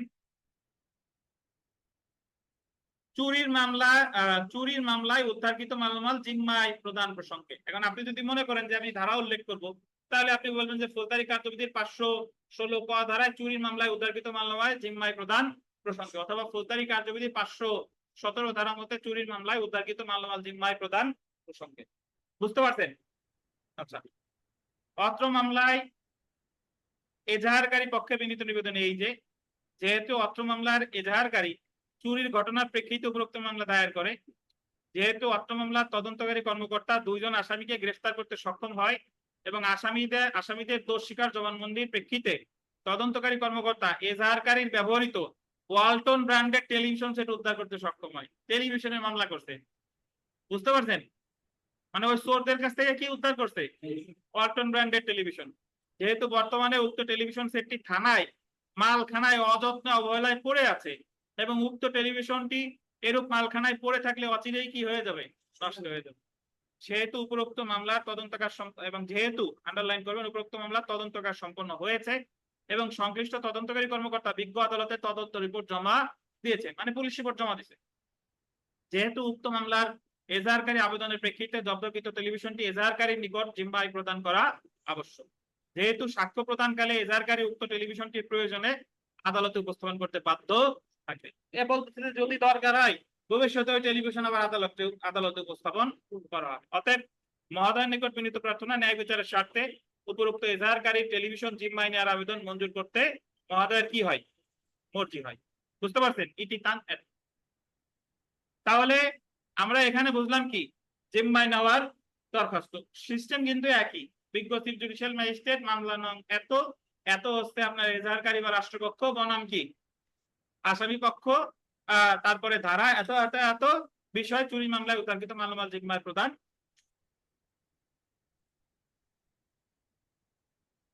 একটু দাঁড়ান, একটা ফোন আসছে, একটু কথা বলে নিই।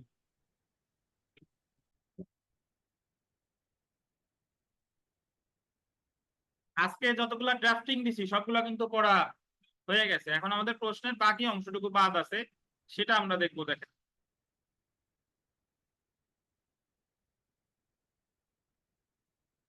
আসামির থেকে পাওয়া অর্থ নিরপরাধকে তাকে প্রদান। এটা একটু পড়ি, দেখেন। আসামির থেকে পাওয়া অর্থ নিরপরাধকে তাকে প্রদান। ফৌজদারি কার্যবিধির আন্ডারলাইন করবেন 519 ধারা অনুসারে, পাইছেন?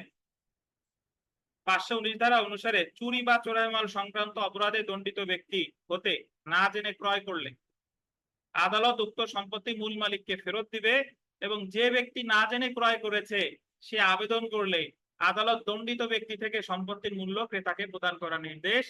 কাহিনী বুঝতেন? ধরেন ঢাকা শহরে অনেক এরকম হয় যে মোবাইল কিনে আনছে গুলিস্তান থেকে, সে তো জানে অনুপ ধরেন মোবাইল কিনে আনছে আইফোন একটা।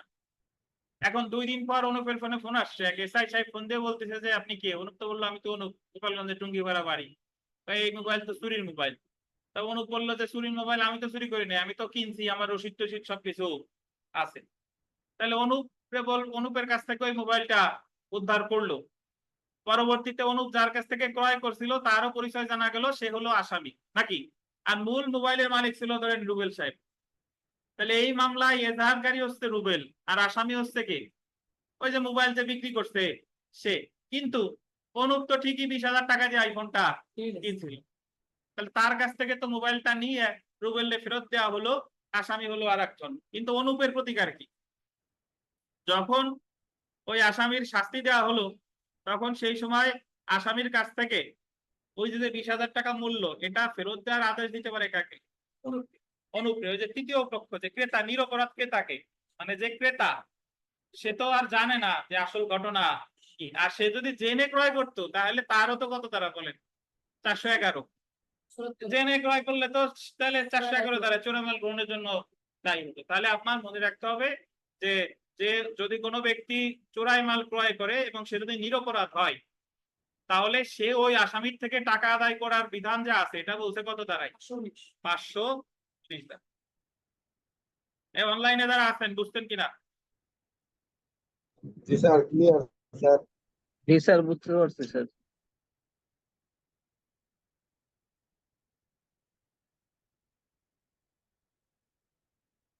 আচ্ছা, তাহলে পেয়াল বলেন যে 416 কথা কি বললো, 517টা কি বললো, আর 519 কি বললো? স্যার 516 কথা বলতেছে যে স্যার এইটা ধরেন স্যার একটা মোটর সাইকেলই ধরি স্যার, মোটর সাইকেল নিয়ে ধরেন একজন গাঁজা নিয়ে যাচ্ছিল স্যার, ওই অবস্থায় তার মনে করেন মোটর সাইকেল হচ্ছে তার বড় ভাই, এখন স্যার ওই বড় ভাইয়ের গাড়ি আর এক ছোট ভাই নিয়ে গেছে স্যার। তো পরবর্তীতে স্যার দেখা গেল কি ওই বাইকটা স্যার তো ওই যে আসামি তার তার না স্যার অ্যাকচুয়ালি, এখন ওই মামলার স্যার তদন্ত অনুসন্ধানকালে যে অরিজিনাল মালিক স্যার সে আদালতের কাছে এসে বলতে পারে যে ইওর অনার এই সম্পত্তিটা তো স্যার অ্যাকচুয়ালি এই বাইকটা আমার, কিন্তু ও নিয়ে গেছিল, এর মালিকের না আমার। তো মানে বিচারের আগ পর্যন্ত স্যার অন্তত আমার গাড়িটা নষ্ট হয়ে যাবে, এটা আমার কাছে দিয়ে দেন স্যার। এইভাবে হচ্ছিল 516 তারা 517 দ্বারা এসে বলতেছে স্যার যে এই বিচারের অনুসন্ধান শেষ হয়ে গেছে, শেষ হয়ে যাওয়ার পরে স্যার পরবর্তীতে বলতেছে যে এই যে সম্পত্তিটা মানে যে বাইকটার কথা স্যার আমি বললাম, এই বাইকটাই মনে করেন যে বিচার শেষে এসে আদালতের কাছে স্যার আমি চাইতে পারি, আদালত এই ক্ষেত্রে স্যার এটা ধ্বংসও করতে পারে স্যার, এটা বাজেয়াপ্তও করে দিতে পারে, অথবা স্যার ওরা অর্পণ করে দিতে পারে। আর স্যার 519 স্যার যে কথাটা বলতেছে যেটা মাত্র স্যার করাইলেন, এটা হচ্ছে স্যার ধরেন ওই যে যেটা বললেন স্যার একটা আইফোন আমি কিনে নিয়ে আসছি, আসার পরে স্যার পরবর্তীতে দেখা গেল যে ওই আইফোনটা অ্যাকচুয়ালি ও চুরি করে আমার কাছে বিক্রি করছে, এখন স্যার আমি তো না জেনে ক্রয় করছি স্যার। তো বিচার যখন শেষ হয়ে গেল তখন আমি আদালতে বলতে পারি যে স্যার আমি তো ওর কাছ থেকে এটা না জেনে কিনছিলাম, কারণ স্যার ওরে আমার অর্থটা ফেরত দিতে বলেন। তখন স্যার আদালত বলতে পারে যে চোর, তুমি যেহেতু ওই শুভর কাছে এই বিষয়টা মিথ্যা হিসাবে যে বিক্রি করছো, তারপরে তুমি শুভর ওই টাকাগুলো ফেরত দাও স্যার। এই হচ্ছে 519। ধন্যবাদ। আমরা আমাদের যে প্রশ্ন ছিল, প্রশ্নের একেবারে শেষ অংশটা এখন দেখবো। শেষ অংশটা হচ্ছে যে দেখেন যে কখন একটি ফৌজদারি আদালত একজন অপরাধীকে সাজা প্রদানের পর কোনো স্থাবর সম্পত্তি পুনরুদ্ধারের আদেশ দিতে পারে। মানে আসামিরে তো সাজা দিছে, সাজা দেওয়ার সাথে সাথে আসামিরে বলবে যে তুমি যে স্থাবর সম্পত্তির দখলে আছো এই দখলটা তুমি বাদীরে বোঝাই দাও। নরমালি ফৌজদারি মামলায় কিন্তু দখল বোঝানো হয় না, ফৌজদারি মামলায় আসামিরে দেয় কি সাজা। কিন্তু কিছু কিছু অপরাধ আছে যে অপরাধ যদি প্রমাণিত হয় তাহলে আসামিরে তো সাজা দিবেই, সেই সাথে সাথে আসামিরে কি বলবে যে তুমি যে জোরপূর্বক যে বাদীরে বেদখল করছিলা বা এজাহারকারীরে বেদখল করছিলা, তুমি যেহেতু সাজা পাইছো তার মানে তুমি আসলেই অপরাধটা করছো, প্রমাণিত হয়েছে, তাহলে তুমি যে দখলে আছো এই দখলটা বুঝাই দিবা কারে, বাদীকে। এখন এইটা আবার সব ধরনের অপরাধের ক্ষেত্রে না, কোন কোন ধরনের অপরাধ আমরা একটু দেখবো। দেখেন, সাজা প্রদানের পর স্থাবর সম্পত্তির পুনরুদ্ধার ফৌজদারি কার্যবিধির আন্ডারলাইন করবেন 522 ধারা অনুযায়ী কোন ব্যক্তি আন্ডারলাইন করবেন অপরাধমূলক বল প্রয়োগ, অপরাধমূলক বল প্রয়োগ বা শক্তি, এটারে অপরাধমূলক বল প্রয়োগের ইংরেজিতে কি বলে তানভীর? হায় রে, অপরাধমূলক বল প্রয়োগ, criminal force, criminal force sir. Criminal force, battery নাকি ইংলিশ আইনে বলে কি battery. Sir battery sir battery sir. হ্যাঁ, কোন ব্যাটারি? লিথিয়াম আয়ন না লিপলি? দেখেন, অপরাধমূলক বল প্রয়োগ বা শক্তি হওয়া মানে শক্তি হওয়া ব্যক্তিকে দখল ফিরিয়ে দেওয়ার আদেশ দিতে পারে। এটা এখানে লাইনটা একটু উল্টো পাল্টা হয়ে গেছে, এটা লাইনটা হবে যে 522 ধারা অনুযায়ী কোনো ব্যক্তি অপরাধমূলক বল প্রয়োগ বা শক্তি এবং সেই সাথে সাথে হবে অপরাধমূলক বিধি প্রদর্শনের অপরাধে দণ্ডিত হলে আদালত দণ্ডদানের সময় যদি দেখে যে, মানে আপনি এটা লেখেন এই যে অপরাধমূলক বল প্রয়োগ, এরপরে বা থেকে কেটে দেন, বা থেকে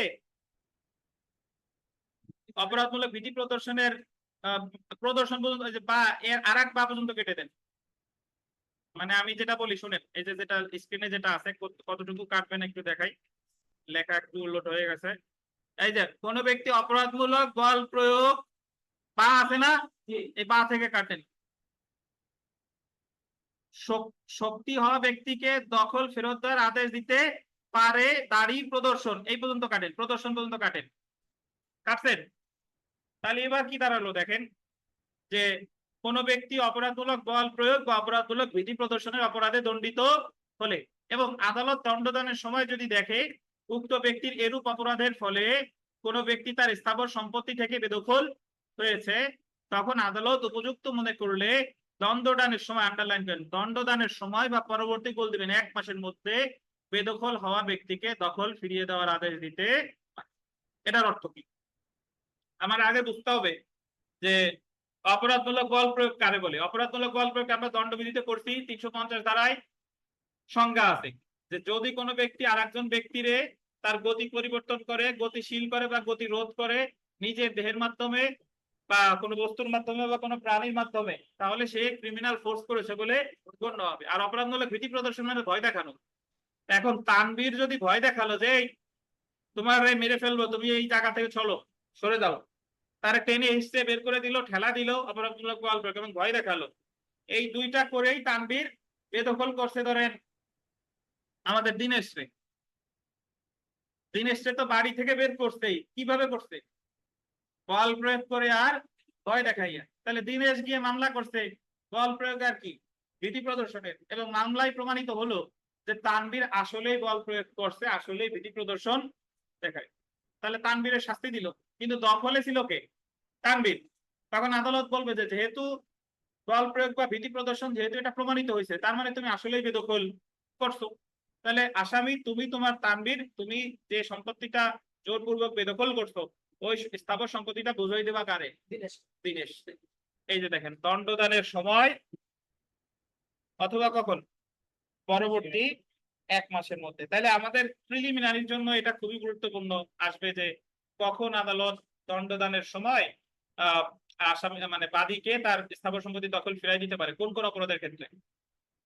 অপরাধমূলক বল প্রয়োগ আর একটা হচ্ছে ভীতি প্রদর্শন। কখন ফিরাই দিবে? কতদিনের মধ্যে? দণ্ডদানের সময় অথবা 1 মাসের।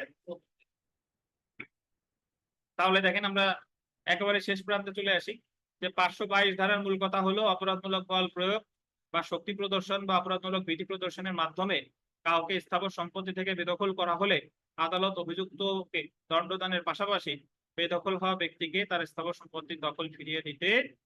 তানবীর 522 ধারাটা ব্যাখ্যা করেন।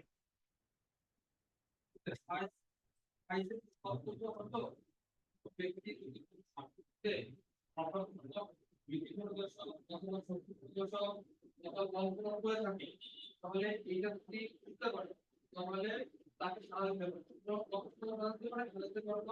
এই দণ্ডদান করছে, এই দণ্ডদানের সময় অথবা পরবর্তী 1 মাসের মধ্যে। বুঝছে কি? না ঠিক আছে। আমি তো শুনি নাই কি বলছে সন্দেহ হয়েছে ভাই, তোমার কি কি বলছো আপনি? প্রথম লাইন ঠিক ছিল, পরবর্তীতে আবার বলেন, আবার বলেন। হলো কোনো ব্যক্তি অনলাইনে যারা আছেন 522 ধারা বুঝেন নাই কেউ আছেন ভাই? Clear sir? তাহলে আজকে আপনাদের ক্লাস এতটুকুই। আগামী রোববার আমাদের ক্লাস আছে, আগামী রোববার আগে বিকাল 4টা থেকে পরীক্ষা হবে। আশা করি অনলাইন অফলাইন যারা আছেন সবাই দেওয়ানি কার্যবিধির 50 মার্কের পরীক্ষায় অংশগ্রহণ করবেন। তো ভালো থাকেন, আল্লাহ হাফেজ।